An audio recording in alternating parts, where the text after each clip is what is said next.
It's that old pop arena pastime. Greg reads a manga he knows nothing about. Yes, after exploring the print versions of Ranma 1/2 and Trigun, we step into the presumably light fare of Cardcaptor Sakura. I have not read any of this before, haven't watched any of the anime, haven't even read a plot synopsis prior to this project.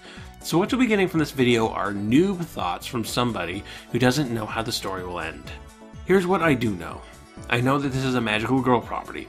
All the magical girl media I've consumed before this point was one season of Sailor Moon and Madoka Magica, which is about as far apart on the magical girl spectrum as you can get. Except for the lesbians. I know that Cardcaptor Sakura was created by Clamp, an all-female artist group. The only other thing from Clamp I've read is a few issues of Chobits, about robots that look like girls that you literally turn on by touching their genitals. I'm sure there's some deep lore or a complex message later down the line or something, but all I could do was stare at the guy who loaned them to me and go, come on, really? I probably saw commercials for its anime adaptation that aired on the Kids WB, but the only image I can recall is a little girl hanging out with a living Beanie Baby. And that's it. That's the entirety of my context going into this project. Everything from this point forward will be my unspoiled stream of consciousness thoughts on the first volume of Cardcaptor Sakura, which contains chapters 1 through 5. I hope all you fans of this property will get a kick out of my clumsy misunderstandings and accidentally predicting future plot twists. Chapter 1 begins late at night over Tokyo, and there seems to be a foot chase going on around Tokyo Tower. A kid in fancy sneakers is chasing after what looks like a rabbit monster. Oh, the magic kids with the pumped up kicks, better run, outrun that bun. The girl, we'll later learn, is Sakura, and hey, there's that Beanie Baby thing. Sakura has a key, and this happens, and Sakura now has a staff with magical energy coming off it. And then she pulls out a card that looks kind of like a tarot card. Sakura gives an incantation, mentioning something called the clow, and this casts a sort of wind spell that binds the bunny monster in chains of air, I guess. I don't know, wet tissue paper seems more reliable. Actually, this seems to be more of a Ghostbuster situation, with the wind spell acting as energy binding while Sakura throws a card under the monster and sucks it up and traps it. Sakura makes a victory pose, and then there's a freeze frame, which is a really weird thing to happen in a comic book, but it turns out that this is a scene being watched by our heroes after the fact on a VHS tape. We get some more info in our characters as Sakura wakes up to get ready for school. She's in the 4th grade, she's 10 years old, and the tape was made by her best friend and fellow classmate, Tomio. And I gotta say, her cinematography and in-camera editing are top-notch. Love that establishing shot of the tower, immediately followed by all the close-ups of the tower. Have you used one of those VHS cameras? Those things weigh like 15 pounds. Oh, and the Beanie Baby guy is Cerberus. As it is most classically known, Cerberus is the three-headed hound of Greek mythology that guards the gates of the underworld to keep the dead from escaping. This guy is too cute for Hello Kitty. I'm sure that there's more to this guy than we see here, though maybe that's just Madoka Magica making me distrust any cutesy animal mascot in anime. We meet Sakura's family, her older brother Toye, who has a chin sharp enough to cut God itself, and her dad Fujitaka, who, based on his head-to-body proportions, might be played by David Byrne.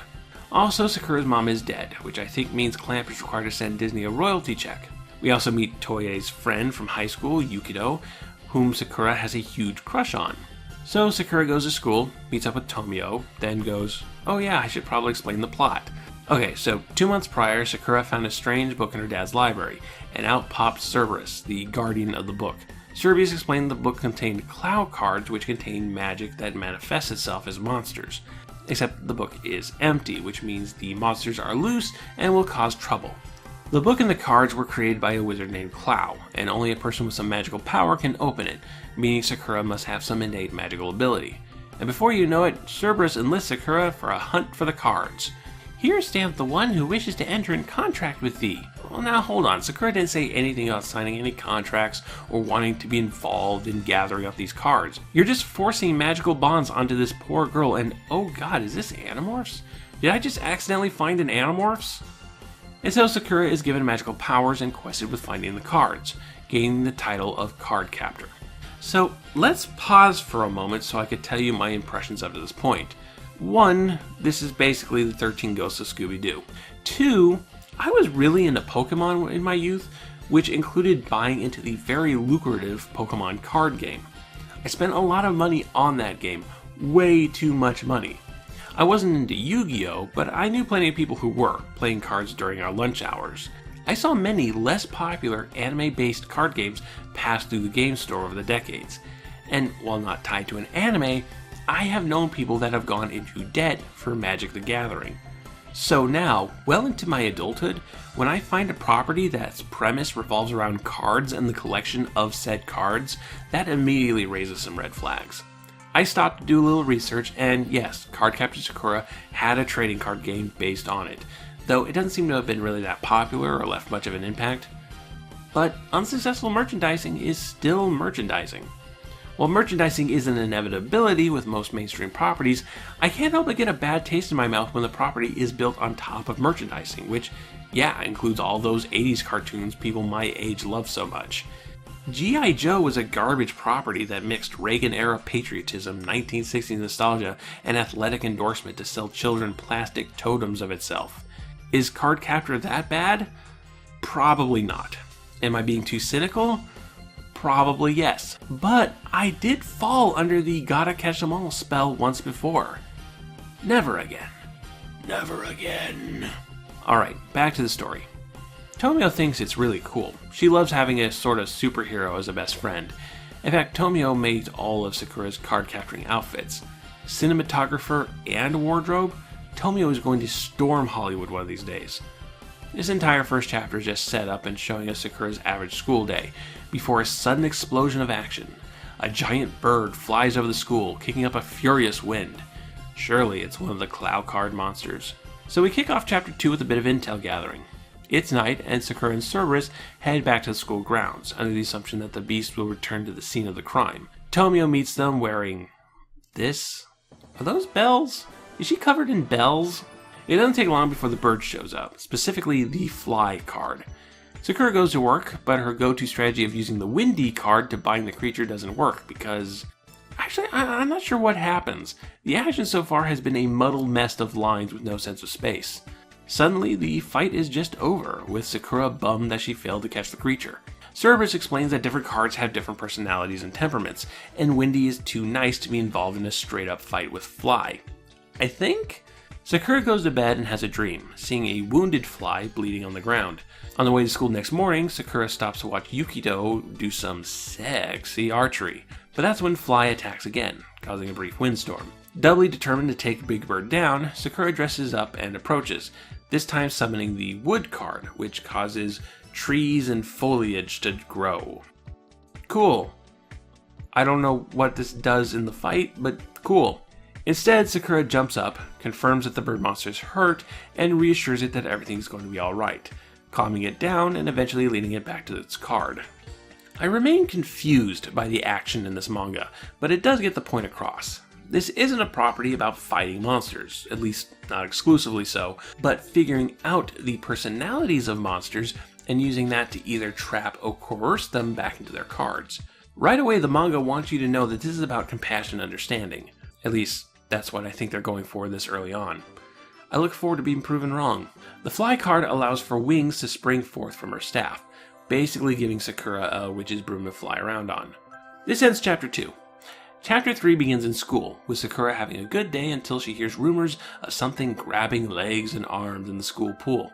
She just brushes them off as scary stories, but when Sakura goes swimming herself, one of her school friends panics and starts to drown. Sakura rushes to save her, and it seems some kind of vortex is taking hold of her foot. There's a struggle, and Sakura ends up passing out, getting saved by Tomio. Later on, Sakura discusses these events with Cerberus, and the obvious theory is that this is some kind of clow card creature, probably the watery card, which would prove a problem. It seems that the base elements, water, earth, fire, and wind, are all incredibly powerful cards, and Sakura would be under-equipped to handle one of them right now. We get a scene where Yukito comes over and Sakura gets stars in her eyes, and I wonder how far the series is going to explore this. Is this just going to remain an instant crush for comedy's sake, or if this is actually going somewhere? I want to imagine this series isn't going to have an actual romance between an elementary school girl and a high school boy, but I'm half expecting a bunch of, "oh, you have no idea," comments below. The next day, Sakura is trying to work out a way to deal with the water monster when Yukido shows up and offers to take her out tomorrow for some shaved ice, or as we call it in America, a Mountain Dew Baja Blast Freeze from Taco Bell. For Sakura, this might as well be a marriage proposal. Heads up, we never actually get to see this scene of them sharing shaved ice. That night, Sakura dresses up like Mardi Gras and goes to the school pool, keeping in contact with Tomio via cell phone. She calls out the water monster and has it chase around school, and then stuff happens. The biggest problem this series has, at least thus far, is a lack of clarity of action. Part of the problem is that all the creatures we've seen this far have been wispy, amorphous shapes. They don't have a good profile, and it's easy to get lost when there's more than one on the field, not to mention all the action lines. Geography is a mess. The 180-degree rule is often ignored, and we haven't established a lot of the rules of how these creatures work and what they do. Sakura freezes the water clow monster. I wouldn't have known this if the characters didn't start talking about it afterwards. Sakura says that the school's home ec room has a giant walk-in freezer that she lured the monster into, but that freezer was never established. The reader would have no idea it existed until this moment, which is horrible setup and payoff. But that's that. The water monster is back in its card, and the day is saved by being clever instead of violent. End chapter 3. Chapter 4 begins with one of Sakura's classmates telling her about seeing some sort of fish spirit coming up from the lake. Sakura thinks this is just a scary story and not, "oh come on, I just dealt with a water monster." How many monsters do you need to see before you just automatically believe that they're clown monsters? Sakura is doing cheer practice and accidentally throws a pom-pom in a tree, so she uses her powers to fly up and get it. She overhears Tomio's chorus practice and gets all doughy-eyed at her friend's talents, then asks Tomio to walk with her because she's scared of the lake ghost. And lo and behold, the second the girls try to walk by the lake, a feminine spirit creature rises from the water. When talking with the other girls there, however, they realize they all saw a different thing. Something squishy with big ears, something with one spinning eye, and a giant king penguin. Sakura discusses things with Cerberus in hopes of identifying the thing as a clown monster, but for now it remains unknown. The two discuss Cerberus managing to return to his natural form so that they can join in the fight, but they'll need at least the fiery cloud card to have enough power to pull that off. We get a nice scene of Sakura having dinner while looking at a picture of her deceased mother. Then Sakura gets an invite from Tomio to a festival going to the park, via fax, which I love. We cut to the festival. We have some antics with Sakura's brother, and these scenes probably contain the key to this entire franchise, but I'm just going to skim it. And then a bunch of kids freak out about a monster in the lake again. They all appear to have seen different things as well. Well, cloud card or not, Sakura has to confront it. So she gets into this outfit, and can I say that I actually enjoy the fact that her costume is different every time? It adds a nice splash of variety and pizzazz into each monster confrontation, and also it probably means you can sell a lot of different action figure varieties. We must find a nugget of enjoyment out of capitalism, or it shall destroy us. Our magical girl proceeds to summon Watery, having the card create an air bubble around her as she descends into the lake. Sakura goes deeper and deeper, finally approaching a blinding light, and the chapter ends on a cliffhanger when Sakura sees a vision of her mother. We start chapter 5 here, with Sakura's bubble bursting. Back up top, somebody rushes into the scene and jumps into the water and saves her from drowning. It turns out to be Yukido. Rather than taking her back to her house or to the hospital, Yukido brings the unconscious Sakura to his house, where he lives with his grandparents. The manga makes super sure we know that it was Yukido's grandmother that changed Sakura's clothes. Sakura goes back to sleep and Yukido brings her home, and asks Toye if he had ever seen the ghost of his mother. So we get a little backstory, learning that Sakura has been claiming to see ghosts since she was a toddler, meaning she probably had some supernatural vision from the start. Tomio comes over the next morning and they discuss what Sakura saw. Cerberus still doesn't know if this is a cloud card or maybe an actual ghost, and suggests they leave this one be for now. But Sakura is determined. If it's a cloud card, it's her business to capture it. If it's her mother's spirit, then she has to see what it wants. So Sakura goes back to the lake, makes an air bubble again, and goes back under, confronting the ghost. Action stuff starts happening, which means I don't know what's going on anymore, but it eventually gets to the point where the ghost starts pulling Sakura under to drown her. You know, for kids.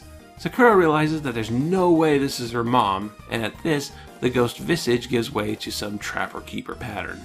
It is a clow card creature. More action I can't suss out, and they get the monster back into the card. Turns out it's the illusion card, and the image it takes is whatever the person nearby is thinking about. Sakura saw her mother because she was looking at a picture of her mother earlier.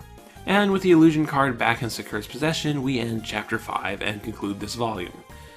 So, keeping in mind that I have not read ahead, have not seen any spoilers, have not watched the anime adaptation, these are just my opinions from reading through these first 5 chapters.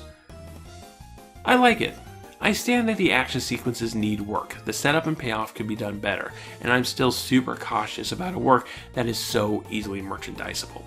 But the manga's positive attitude is infectious. The characters are very sweet and share clear affections for each other, none of which is to the detriment of depth. And so far, all the monster capturing stuff has been about understanding your opponent's nature instead of brute strength. It's superheroing by ways of empathy, and maybe it's just where I am in my life right now, but I find that so refreshing. I look forward to jumping into Volume 2 very soon.